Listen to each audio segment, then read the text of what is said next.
شروع اللہ کے نام سے جو بڑا مہربان اور نہایت رحم کرنے والا ہے۔ السلام علیکم ورحمۃ اللہ وبرکاتہ۔ سیدنا ابو درداء رضی اللہ تعالیٰ عنہ بیان کرتے ہیں کہ نبی کریم صلی اللہ علیہ وآلہ وسلم نے فرمایا، والدین کی نافرمانی کرنے والا، شراب پر ہمیشگی اختیار کرنے والا اور تقدیر کو جھٹلانے والا جنت میں داخل نہیں ہوگا۔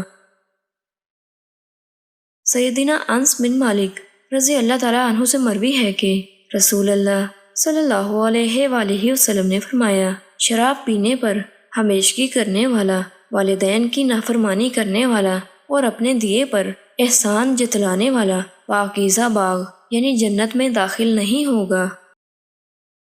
سیدنا عبداللہ بن عباس رضی اللہ تعالیٰ عنہما سے مروی ہے کہ نبی کریم صلی اللہ علیہ وآلہ وسلم نے فرمایا، جس نے اپنے باپ کو گالی دی وہ ملعون ہے، جس نے اپنی ماں کو برا بھلا کہا اس پر لعنت کی گئی ہے۔ اللہ تعالیٰ سے دعا ہے کہ اللہ تعالیٰ ہمیں والدین کی نافرمانی کرنے سے بچائے اور ان کی زیادہ سے زیادہ خدمت کرنے کی توفیق عطا فرمائے، آمین۔